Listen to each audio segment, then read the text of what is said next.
오늘 말씀의 제목은 화평하게 살라입니다. 화평하게 살라라는 제목으로 하나의 말씀 나누는 시간 갖도록 하겠습니다. 어떻게 살래요, 하나님께서? 화평하게 살라. 좀 화평하게 살기를 주님은 원하십니다. 오늘날 많은 사람들의 마음에 화평이 별로 없습니다.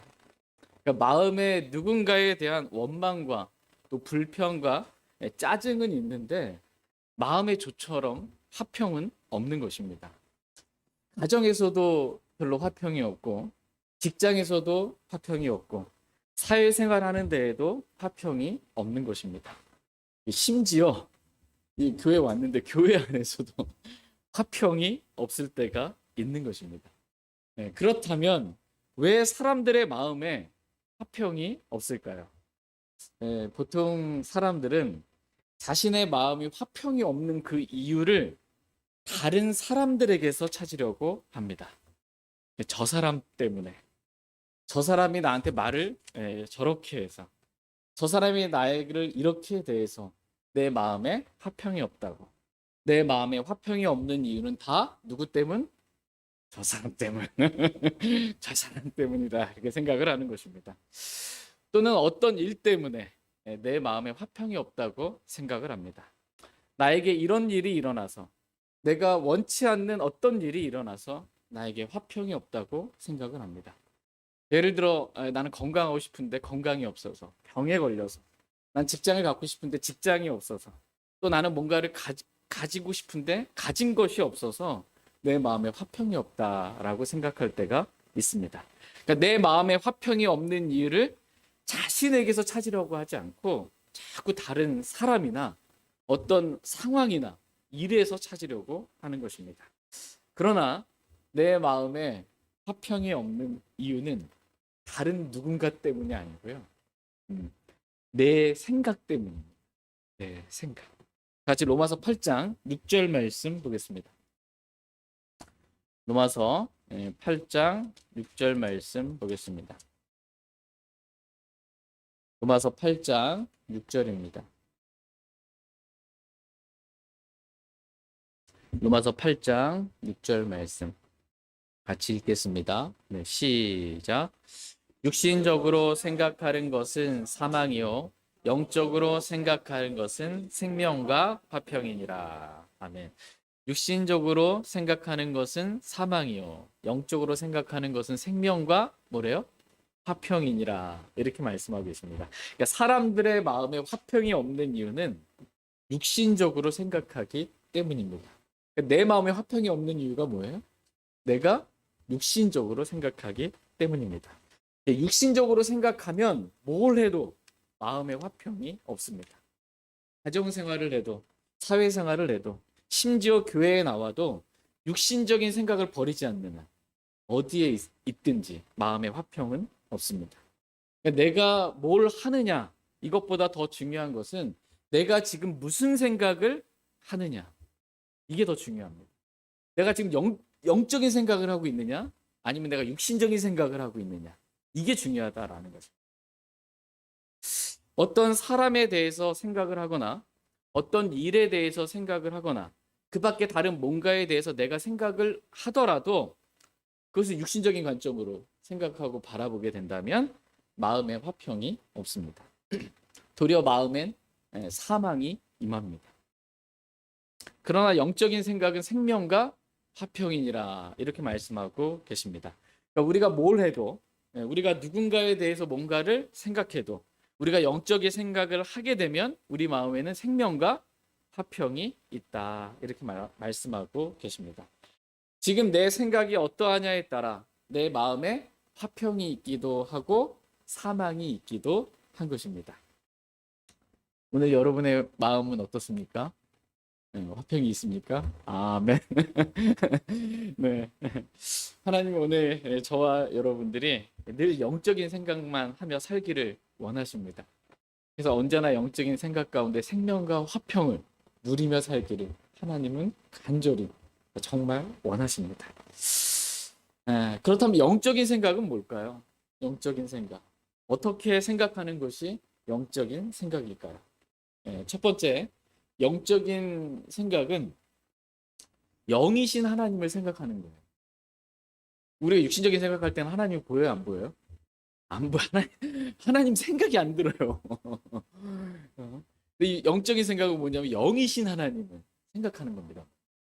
그리고 하나님을 신뢰하는 거예요. 하나님을 의지하는 것입니다. 그리고 하나님께 가까이 나아가고 하나님의 뜻에 순종하려고 하는 그러한 생각. 이게 영적인 생각입니다. 두 번째 영적인 생각은 하나님의 영이신 성령님을 생각하는 것입니다. 성령님, 그 기름 부으신 성령님이 저와 여러분의 마음 안에 거하십니다. 그러니까 육신을 따라서 살려고 하는 것이 아니고 내 안에 기름 부음이신 성령님을 우리가 인식하고 또 의지하고 성령의 인도하심을 따라서 성령으로 충만한 삶을 살려고 하는 것입니다. 이것이 영적인 생각입니다. 세 번째로 영적인 생각은 영적 반석이신 그리스도를 생각하는 것입니다. 그리스도는 영적인 반석이세요. 반석에서 생수가 흘러나오잖아요. 영적 반석이신 그리스도로부터 모든 것들이 공급이 되는 것입니다. 그리고 내가 그리스도와 함께 십자가에 못 박혀 죽었음을 믿는 것입니다.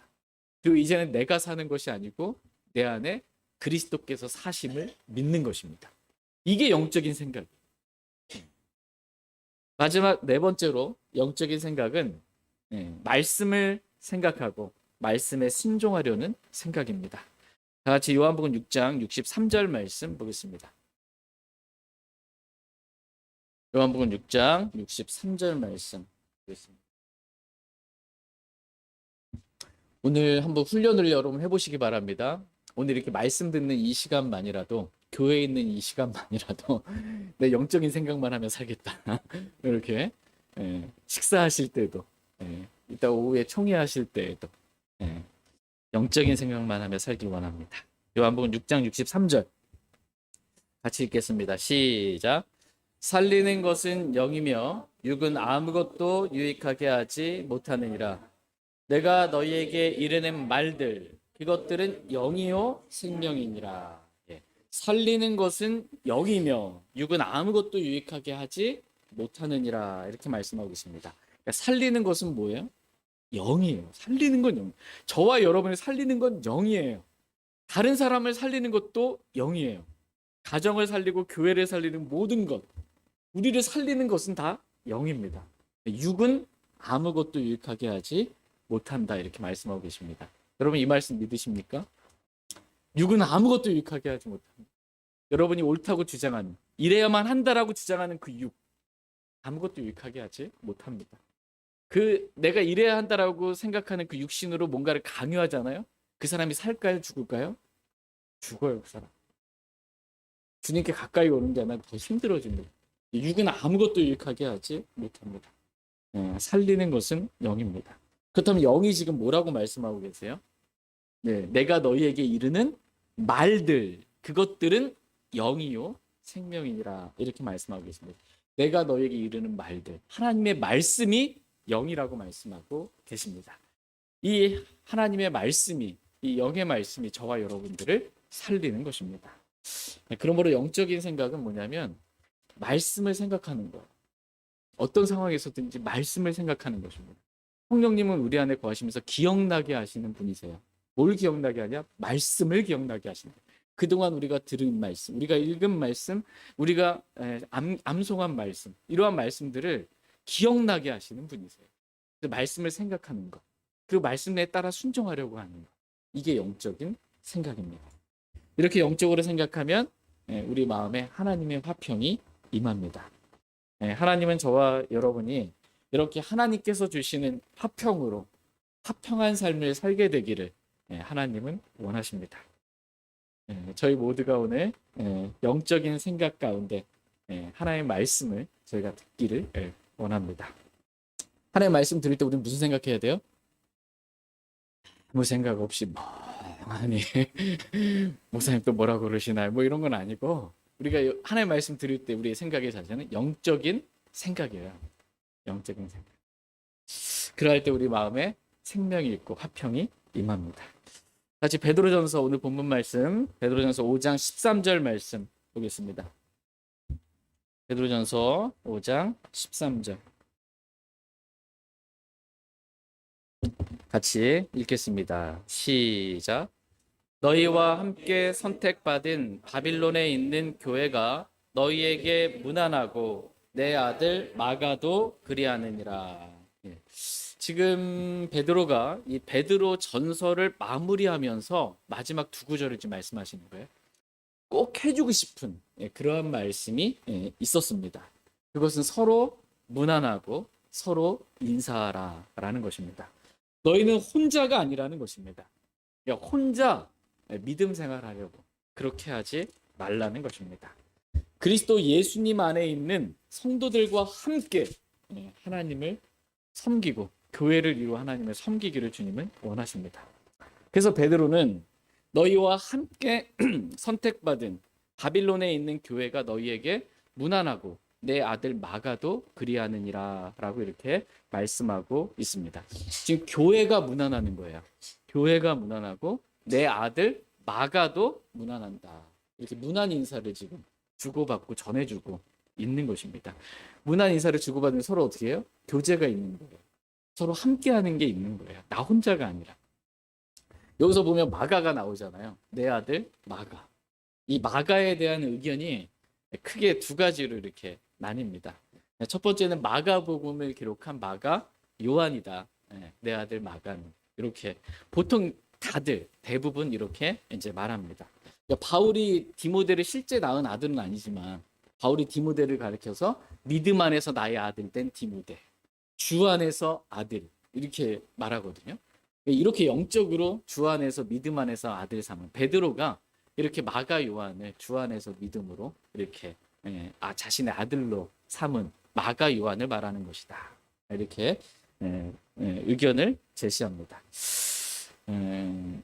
그런데 여기 보니까 베드로가 내 아들 마가에 대해서 말할 때 뭐 믿음 안에서 주 안에서 이런 말은 없잖아요. 그러니까 또 다른 의견이 나오는 거예요. 진짜 베드로가 낳은 친아들 마가다. 이렇게 지금 말하는 것입니다. 둘 다 가능하다. 둘 다 가능한 의견이다. 이렇게 저는 생각을 합니다. 왜냐하면 이 고린도전서 9장 말씀에 보면 베드로는 결혼을 해서 아내 곧 자매를 데리고 다니며 사역을 했습니다. 기억나시죠? 자매 곧 아내 된 자매를 데리고 다닐 권리가 없겠냐. 베드로는 그렇게 사역을 하면서 자신의 아내를 데리고 다니면서 사역을 했습니다. 또 마태복음 8장 14절 말씀에 보니까 예수님께서 베드로의 집에 들어가셨을 때 그의 아내의 어머니가 예수님께서 지금 어디 들어가셨어요? 베드로의 집에 들어가셨어요.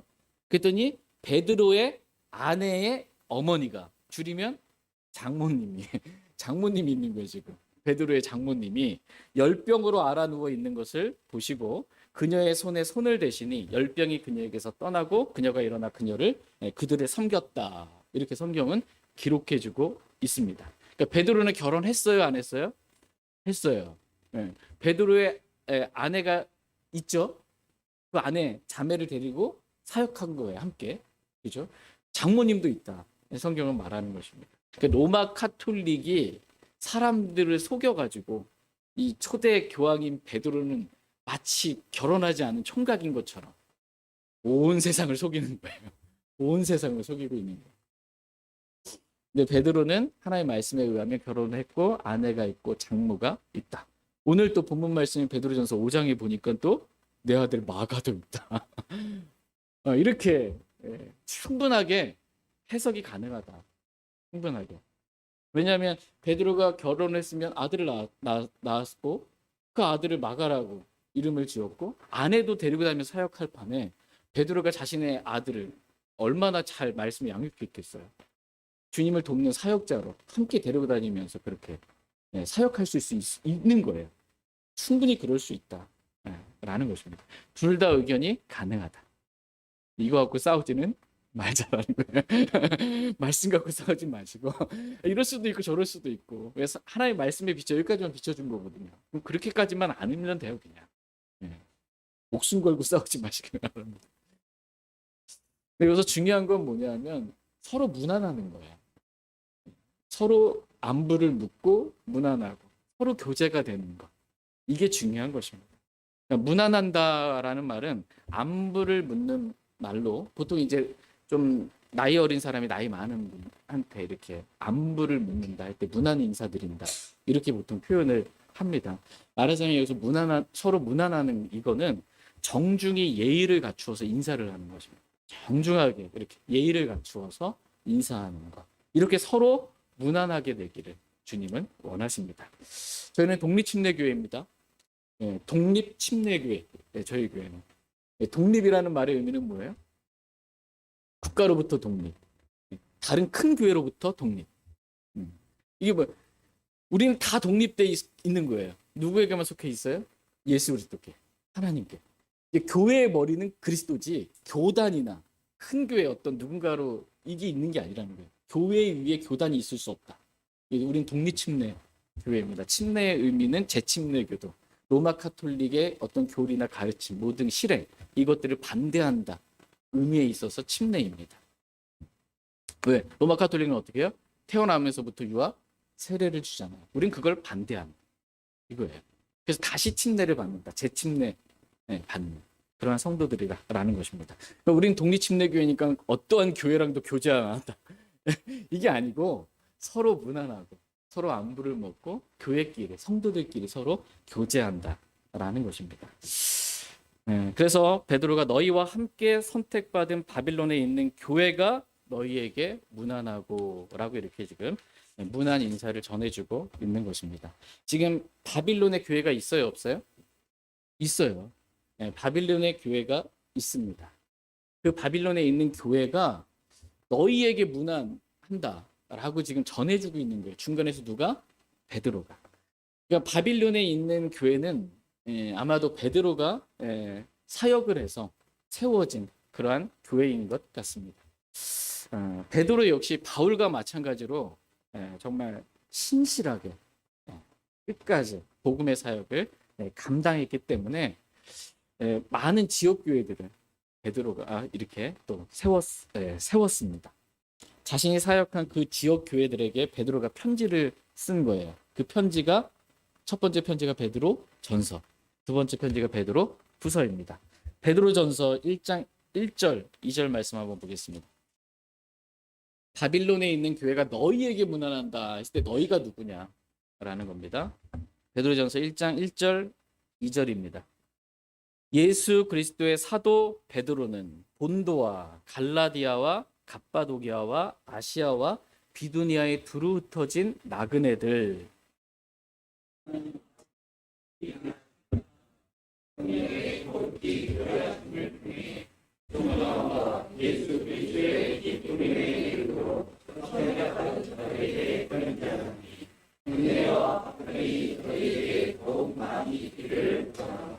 아멘. 예.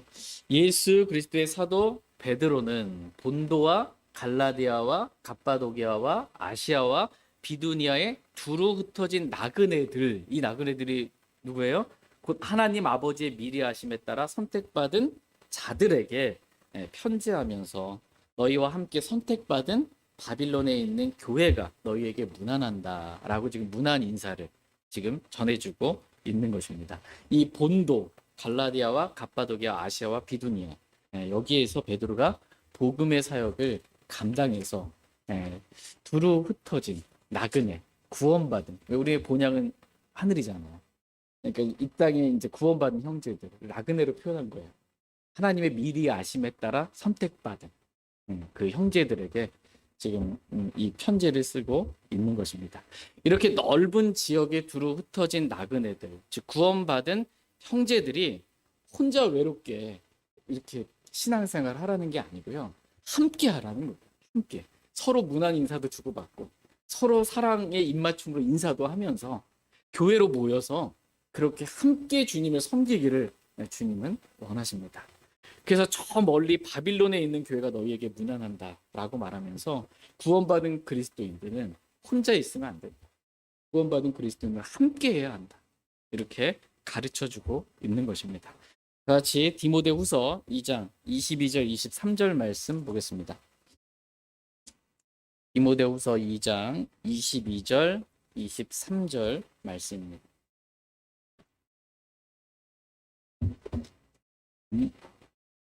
제가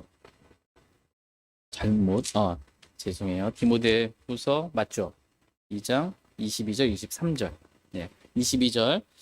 또한 청년의 정욕을 피하고 오직 순수한 마음으로 주를 부르는 자들과 함께 의와 믿음과 사랑과 화평을 따르되.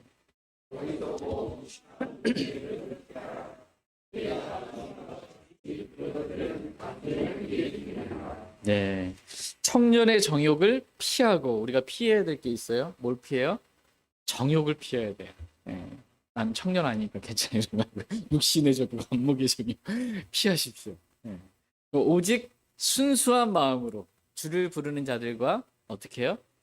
함께, 주를 부르는 자들과 함께 의와 믿음과 사랑과 화평을 따르라 라고 말씀하고 계십니다. 그러니까 나 혼자 주님 섬기겠다 이렇게 하지 말고 함께 하라는 거예요. 주를 부르는 자들, 구원받은 자들과 함께 하라는 것입니다. 함께 할 때의 마음은 순수한 마음, 순수한 마음. 오늘날 대형 교회들 또는 저도 이제 밴쿠버에 이렇게 있다 왔는데, 이민사회 교회 가는 목적이 뭐 팔려고 뭐 좀 이득을 얻으려고, 이 순수한 마음 아니에요. 한국 음식 좀 먹고 싶어서 이러면서 어쨌든 순수한 마음으로 주를 부르는 자들과 함께 의와 믿음과 사랑과 화평을 따르라 이렇게 말씀하고 있습니다. 그러니까 우리가 함께 의와 믿음뿐만 아니라 또 우리가 따라야 될 게 뭐냐? 사랑과 화평을 따르라 이렇게 말씀하고 계십니다. 사랑과 화평을 따르기 위해서는 어리석고 무식한 논쟁은 피해야 돼요. 우리가 함께 모였는데 서로 어리석고 무식한 논쟁들을 하고 있는 거예요. 이 마가가 그 마가냐, 이게 그거냐, 막 이렇게 하면 어떻게 해요? 막 함께 할 수가 없어요. 이게. 다툼을 일으키기 때문에 함께 할 수가 없는 것입니다. 그러므로 어리석고 무식한 논쟁은 피하고 사랑과 화평을 따르라 이렇게 말씀하고 계십니다. 저희 모두가 정욕을 피하고 오직 순수한 마음으로 주를 부르는 자들과 함께 의와 믿음과 사랑과 화평을 따르길 원합니다. 네. 함께 사랑과 화평을 따르라. 이 말씀이 오늘 본문 말씀을 딱 줄여서 한 말이에요. 함께 사랑과 화평을 따르라. 다시 오늘 본문 말씀 베드로전서 5장 13절 14절 말씀 보겠습니다. 13절 말씀. 너희와 함께 선택받은 바빌론에 있는 교회가 너희에게 문안하고 내 아들 마가도 그리하느니라.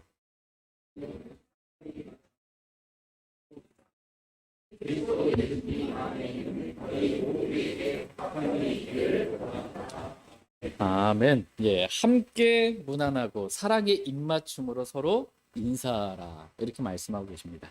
주를 따르는 자들과 함께 하라는 것입니다. 그리고 사랑과 화평을 따르라는 것입니다. 오늘 저와 여러분이 따라야 할 게 뭐예요? 사랑과 화평이에요. 사랑과 화평. 사랑의 입맞춤으로 서로 인사하고 그리스도 예수님 안에 있는 너희 모두에게 뭐가 있기를?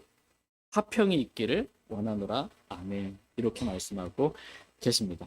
서로 사랑하고 서로 화평하라 라는 것이 하나님의 뜻입니다. 서로 잠깐 얼굴을 보고 잠깐 다시 다 눈웃음으로 반갑게, 예. 서로 뭐하라? 사랑하고 서로 화평하라. 위에서 싸우지 마세요. 예, 다투지 마세요. 서로 사랑하고 서로 화평하라. 이게 베드로가 베드로전서를 마무리하면서 마치면서 꼭 해주고 싶은 말씀인 거예요. 서로 무난하고 서로 사랑의 입맞춤으로 인사하고 좀 서로 화평하게 좀 지내라. 하나님과도 화평하고 너희 마음에 좀 화평이 있기를, 너희 마음에 하나님의 화평이 다스리기를 좀 바라는 마음이 담겨져 있는 것입니다. 보통 이제 중요한 말은 제일 마지막 가서 하잖아. 이게 그리스도인에게, 저와 여러분에게서 중요한 게 이거예요. 성도들끼리 서로 사랑하면서 서로 화평하면서 그렇게 지내는 거. 이거 주님이 원하십니다.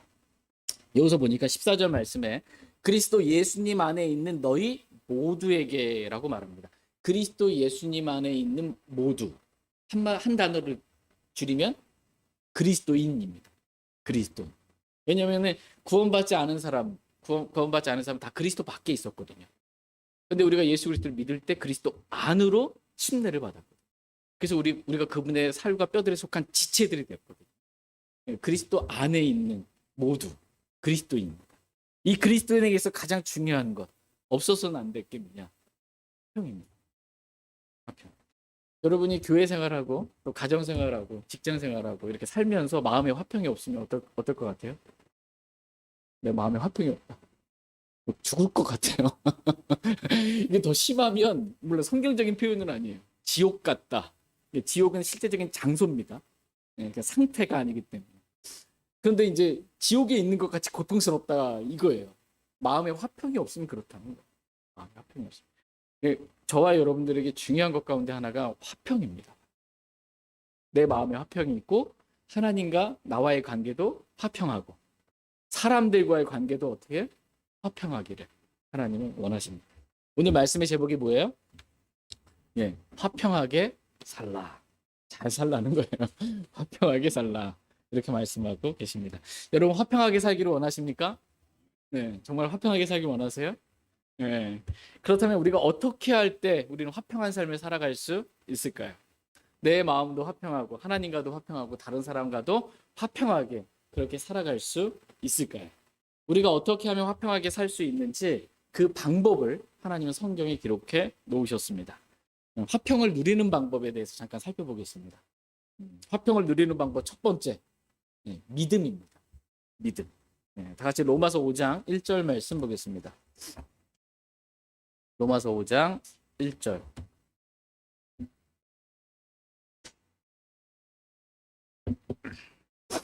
로마서 5장 1절 말씀 보겠습니다.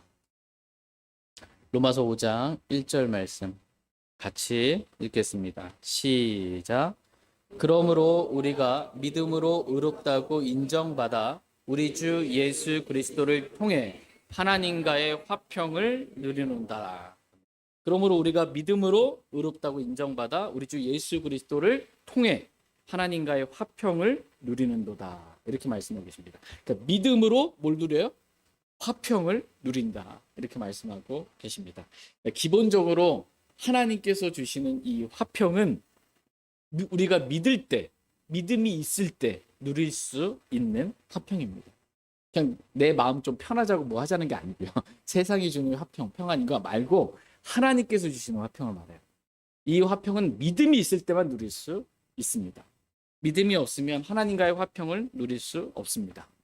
믿음이 없는 사람 위에는 하나님의 진노가 그 위에 머물러 있다 이렇게 말씀합니다. 하나님과의 관계는 진노예요. 불순종의 자녀들이고 마귀의 자식들이고 결코 하나님과 화평할 수가 없어요. 믿음이 없으면. 근데 우리는 복음을 들을 때, 복음이신 주 예수 그리스도를 들을 때 믿음으로 의롭다고 인정받아 우리 주 예수 그리스도를 통해 하나님과의 화평을 누리게 된 것입니다. 하나님께서 주시는 화평은 믿음을 통해 누릴 수 있고 예수 그리스도를 통해서만 누릴 수 있습니다. 왜냐하면 화평은 이 세상에서 말하는 그냥 내 마음 편하자 이런 거 말고요. 하나님께서 주시는 화평. 내 화평을 내가 너에게 주노니 라고 했을 때 하나님의 화평. 이 세상에 이해할 수 없는 이 화평은 예수 그리스도를 통해서만 옵니다. 같이 고린도전서 1장 3절 말씀 보겠습니다. 고린도전서 1장 3절입니다. 고린도전서 1장 3절 말씀 보겠습니다. 같이 읽겠습니다. 네, 시작. 하나님 우리 아버지와 주 예수 그리스도로부터 은혜와 화평이 너희에게 있기를 원하노라. 아멘. 은혜와 화평은 누구로부터 지금 와요? 하나님 우리 아버지와 주 예수 그리스도로부터 은혜와 화평이 이렇게 우리에게 있다. 이렇게 말씀하고 계십니다. 하나님께서 우리 주 예수 그리스도를 통해 주시는 화평은 우리가 믿을 때 얻게 되는 화평입니다. 같이 로마서 15장 13절 말씀 보겠습니다. 로마서 15장 13절입니다. 로마서 15장 13절. 같이 읽겠습니다. 시작. 이제 소망의 하나님께서 너희가 믿는 가운데 모든 기쁨과 화평으로 너희를 충만하게 하사 성령님의 권능을 통해 너희에게 소망이 넘치게 하시기를 원하노라. 아멘. 이제 소망의 하나님께서 너희가 뭐 하는 가운데? 믿는 가운데, 너희가 믿는 가운데 모든 기쁨과 화평으로 너희를 어떻게 해요? 충만하게 하사. 이렇게 말씀하고 계십니다. 그러니까 하나님은 저와 여러분을 모든 기쁨과 화평으로 충만하게 하실 수 있는 전능하신 분이십니다. 근데 왜 내 마음에 기쁨이 없지? 근데 왜 내 마음에 화평이 없지? 이거 왜 그런 거예요? 네, 믿는 가운데인데 안 믿거든요. 하나님을 전적으로 신뢰하고 믿어야 됩니다. 하나님 말씀을 전적으로 믿고 신뢰해야 되는데 이렇게 안 하는 거예요. 믿음으로 걸어야 되는데 보는 것으로 걷는 거예요. 상황과 환경과 저 사람 어떤 일. 이러니까 마음에 화평이 없는 거예요. 그러나 하나님은 저와 여러분들에게 모든 기쁨과 화평으로 충만하게 하실 수 있는 분이십니다. 저희 모두가 믿음으로 하나님께서 주시는 이런 화평을 누리며 살기를 원합니다. 화평을 누리는 방법 두 번째는 성령 충만입니다. 저와 여러분이 성령 하나님으로 충만하게 되잖아요. 그럼 화평할 수 있습니다. 왜냐하면 화평은 성령의 열매이기 때문입니다. 갈라디아서 5장 22절 23절 말씀에 보면 성령의 열매는 사랑과 기쁨과 화평과 오래 참음과 부드러움과 선함과 믿음과 온유와 절제다. 이렇게 말씀하고 계십니다. 성령의 열매 가운데 하나가 뭐라는 거예요? 화평이라는 거예요. 성령의 열매는 내가 하면 육신의 행위가 나오죠. 그죠? 성령님께서 내 안에서 일하시면, 성령으로 내가 충만하면, 성령을 따라 우리가 살면 성령께서 일하시면 열매가 맺혀요. 이게 성령의 열매예요. 근데 이 성령의 열매 가운데 하나가 화평이라는 것입니다. 화평. 우리가 어떻게 하면 화평할 수 있어요? 성령 충만함. 열매잖아요. 요번에 뭐죠? 감귤인가? 보니까 제주도에서 이렇게 좀 이쁘게 팔려고 착색시켜가지고 다 익은 것처럼 덜 익었는데 그걸 가져다가 이렇게 가스인가 뭔가 해가지고서는 익은 것처럼 이렇게 해서 하는데 덜 익은 열매 말고요. 그러니까는 성령의 열매 가운데 덜 익은 열매 말고 잘 익은 열매. 그래서 이 완전한 화평, 하나님께 주시는 이 화평, 성령의 열매의 화평 우리가 누리려면 성령 충만이 필요합니다. 성령님을 의지하고 성령님을 의지하고 디모데후서 1장 14절에 성령님을 의지하여라고 표현해요. 그러니까 우리가 누구를 의지해요? 성령님을 의지하는 거예요. 내 안에 계신 성령님을 의지하고 성령의 인도를 받아 갈라디아서 5장 18절에 성령의 인도를 받는 거예요. 우리가 성령의 인도를 받아 갈라디아서 5장 16절 보면 성령 안에서 걸으며 이 걷는 게 뭐예요? 생활하고 순종한다라는 거예요. 따른다라는 거예요. 그리고 성령 충만할 때 이 세상이 이해할 수 없는 하나님께서 주시는 그 화평을 저와 여러분이 누리며 살 수 있습니다. 저희 모두가 이렇게 성령으로 충만하여 정말 잘 익은 성령의 열매를 그 화평을 누리며 살 수 있기를 원합니다. 화평을 누리는 방법 세 번째는 감사와 더불어 하나님께 기도하라라는 것입니다. 같이 빌립보서 4장 6절 7절 말씀 보겠습니다. 빌립보서 4장 6절 7절. 빌립보서 4장 6절 7절입니다. 빌립보서 4장 6절 7절 6절. 아무것도 염려하지 말고 오직 모든 일에 기도와 간구로 너희가 요청할 것들을 감사와 더불어 하나님께 알리라.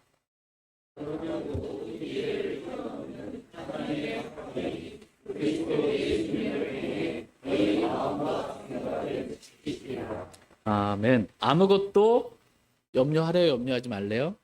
염려하지 말고라고 말씀하십니다. 하나님은 저와 여러분이 아무것도 진짜 아무것도 염려하지 않기를 원하십니다. 염려 없이 살기를 주님은 원하십니다. 기도할 수 있는데 왜 염려하십니까? 이런 찬송 있잖아요.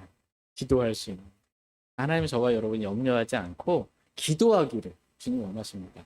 우리가 살다 보면 어떤 염려가 들어올 때가 있어요. 어떤 일로 인해 누군가로 인해 염려가 막 이렇게 들어올 때가 있어요. 그럼 그 생각을 어떻게 해요? 영적인 생각으로 바꾸는 거예요. 그 생각. 육신적인 그 육신 안에서 염려하던 그 생각을 바꿔서 그 생각을 기도로 바꾸는 거예요. 그래서는 아무것도 염려하지 말고 하나님께 기도로 모든 일에 기도하는 거예요. 모든 일에 그렇게 기도를 하는 거예요. 근데 기도할 때 마음은 감사와 더불어 감사한 거예요. 저에게 왜 이런 일을 주셨습니까? 원망하면서 불평하면서가 아니고 감사와 더불어 모든 일을 기도하는 거예요. 모든 일을. 그러면 어떻게 해요? 이게 우리가 할 일이에요. 여기까지는. 나머지는 하나님이 해주세요. 그러면 모든 이해를 뛰어넘는 하나님의 화평이 그리스도 예수님을 통해 우리 마음과 생각을 지켜주신다. 이렇게 말씀하고 계십니다. 그러므로 저와 여러분이 감사와 더불어 하나님께 기도하길 원합니다. 그래서 모든 이해를 뛰어넘는 하나님의 화평을 누리며 저와 여러분이 이 세상을 살아갈 수 있기를 간절히 바랍니다. 화평을 누리는 방법 네 번째는 하나님께서 정해주신 규칙이 있어요. 그 하나님 말씀, 하나님께서 정해주신 규칙대로 우리가 순종하며 사는 것.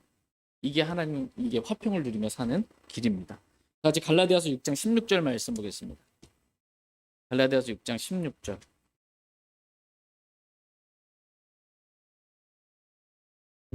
갈라디아서 6장 16절 말씀 보겠습니다. 같이 읽겠습니다. 갈라디아서 6장 16절입니다. 네, 찾으셨으면 같이 읽겠습니다. 시작. 이 규칙에 따라 걷는 모든 자들과 하나님의 이스라엘에게 화평과 긍휼이 있기를 원하노라. 아멘.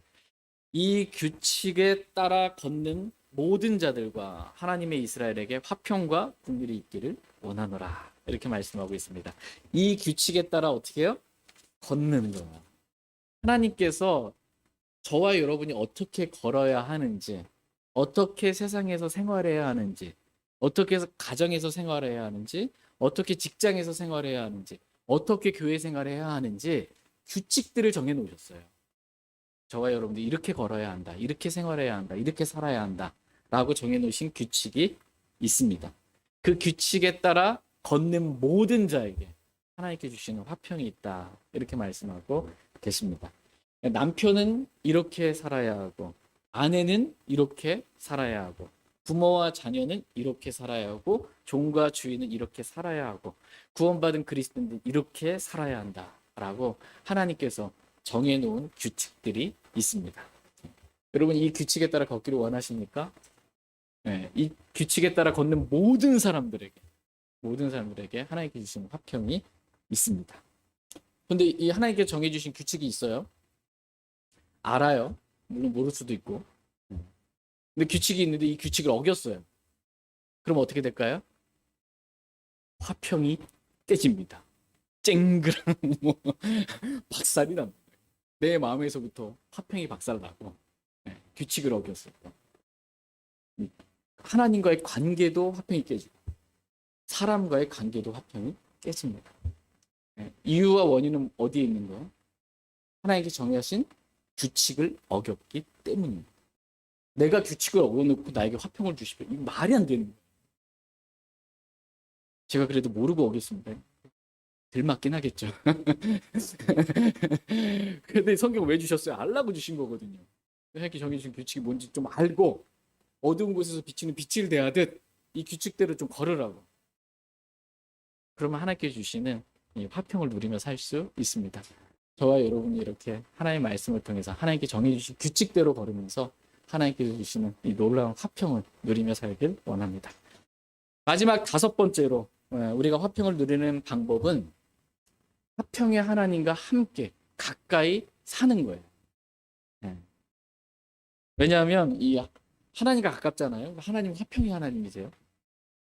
근데 이 하나님은 모든 방법으로 항상 우리에게 화평을 주실 수 있는 분이시다. 이렇게 말씀해주고 계시기 때문입니다. 다 같이 데살로니가 후서 3장 16절 말씀 보겠습니다. 데살로니가 후서 3장 16절.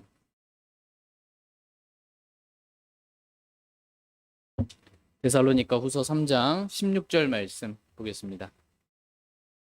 데살로니가 후서 3장 16절. 네. 같이 읽겠습니다. 시작.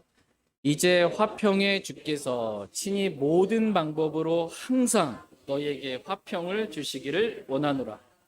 주께서 너희 모두와 함께 하시기를 원하노라. 아멘. 이제 화평의 주께서 친히 모든 방법으로, 우리가 생각하지 못했던 모든 방법으로 주님 일하실 수 있는 분이세요. 그리고 항상 우리에게 화평을 주실 수 있는 그러한 분이십니다. 그러면서 하신 말씀이 뭐예요? 주께서 너희 모두와 함께 하시기를 원하노라. 이 화평의 하나님이, 화평의 주님이 우리와 항상 함께 계세요. 그럼 그 화평의 하나님께서는 모든 방법으로 우리에게 항상 화평을 주실 수 있는 그러한 분이세요. 그러므로 우리가 화평을 누리는 방법, 화평의 하나님과 항상 함께 가까이 교제하면서 주님과 친밀하게 지내는 것입니다. 하나님을 모시고 사는 거예요. 하나님과 교제하면서. 근데 하나님과 내가 좀 멀어졌어. 그럼 마음에 화평이 있을까요, 없을까요? 없어요. 하나님을 떠나 저 멀리 갔는데 뭐 어떻게 하나님과 멀어졌는데 무슨 화평을 누릴 수 있겠어요? 저와 여러분이 화평을 누리는 방법 가운데 가장 중요한 것 중에 하나가 화평의 하나님과 함께하는 것.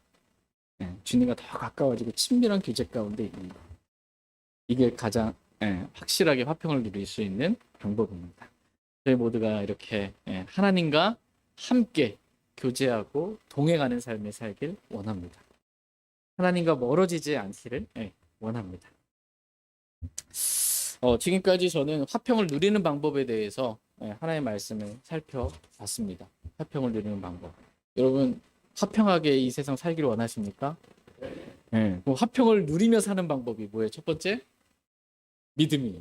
믿음으로 의롭다고 인정받아서 예수 그리스도를 통해 하나님과 화평을 누리는도다. 믿음으로. 두 번째는 뭐예요? 성령 충만입니다. 성령을 의지하고 성령의 인도하심을 받아 성령 안에서 걸으며 성령 충만할 때 성령의 열매인 이 화평을 맺을 수 있습니다. 세 번째는 뭐예요? 감사와 더불어 하나님께 기도하라라는 것입니다. 그럼 모든 이해를 뛰어넘는 하나님의 화평이 우리 마음과 생각을 지켜주신다. 그렇게 말씀하십니다. 네 번째 화평을 누리는 방법은 하나님께서 정하신 규칙대로 걸으라는 거예요. 규칙이 마음에 안 들어요? 그럼 어떻게 해요? 하나님께서 너무 심한 규칙을 정해놓으셨어. 내가 생각할 때. 그래도 그 규칙대로 걸으며 화평이 있는 거예요. 다섯 번째로 하나님 화평을 누리는 방법은 뭐예요? 하나님과 함께하는 삶입니다. 하나님과 함께, 하나님과 가까이, 하나님과 멀어지지 않고 하나님과 친밀한 교제를 나누며 사는 것입니다. 그러면 하나님께서 모든 방법으로 우리를 항상 화평하게 하실 수 있다라는 것입니다. 이렇게 하나님은 저와 여러분들이 좀 광야 같은 이 세상 살아갈 때 좀 화평하게 살기를 원하십니다. 마음도 좀 화평하고 하나님과의 관계도 화평하고 사람들과의 관계도 좀 화평하면서 가정생활도 화평하게, 직장생활도 화평하게, 교회생활도 화평하게, 그렇게 화평하게 살기를 주님은 원하십니다. 불평과 원망과 짜증과 불안 가운데 사는 것이 아니고 주님 오실 때까지 저와 여러분이 화평하게 살기를 하나님은 원하십니다. 이것이 오늘 저와 여러분들을 향한 하나님의 뜻입니다. 다시 베드로후서 3장 13절 14절 말씀 읽고 오늘 말씀 마치겠습니다. 베드로후서 3장 13절 14절 말씀 읽고 베드로전서 전체 강의 설교를 마치도록 하겠습니다. 베드로후서 3장 13절 14절입니다. 13절 그럼에도 불구하고 우리는 그분의 약속에 따라 의가 거하는 새 하늘들과 새 땅을 기다리느니라.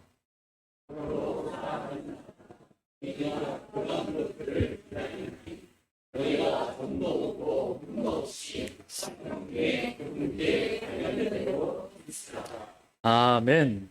그럼에도 불구하고 우리는 그분의 약속에 따라 의가 거하는 새 하늘들과 새 땅을 어떻게 해요? 기다리는도다. 정말 기다리십니까? 지금 있는 하늘과 땅은 사라질 거예요. 새 하늘들과 새 땅, 이걸 우리 기다립니다. 그러므로 사랑하는 자들아, 너희가 그러한 것들을 기다리나니 너희가 점도 없고 흠도 없이 뭐 하는 중에? 화평 중에 그분께 발견되도록 힘쓰라. 오늘 저와 여러분 힘써야 될 게 있어요. 예. 뭐야? 그 힘써야 될 게 뭐냐? 화평 중에 그분께 발견되도록 힘쓰라. 그러니까 화평하게 살면서 그분께 다시 오실 주님, 그 주님께 발견되도록, 주님 오셨을 때 발견될 때 우리의 이 마음의 상태, 하나님과의 이 상태, 사람들과의 이 관계, 화평이라는 거예요. 화평 중에 좀 발견되기를 힘쓰라. 이렇게 말씀하고 계십니다. 나 어디 가서 트러블 메이커라고 그러죠. 화평을 깨고 다니지 말고 화평 중에 발견되기를 그렇게 힘쓰라라고 말씀하고 계십니다. 저희 모두가 영적인 생각 가운데 생명과 화평을 누리며 이렇게 화평 중에 주님께 발견되기를 바랍니다. 다시 일어나셔서 오늘 들으신 말씀 기억하고 하나님 앞에 나아가 마음을 다해 간절한 마음으로 제가 이 땅 가운데서 화평하게 살기를 원합니다. 제 마음도 항상 정말 화평하기를 원하고 하나님과의 관계에 있어서도 화평하기를 원하고 사람들과의 관계에 있어서 화평하기를 원합니다. 제가 화평하게 살 수 있도록 해주세요라고 주님께 기도하는 시간 갖겠습니다.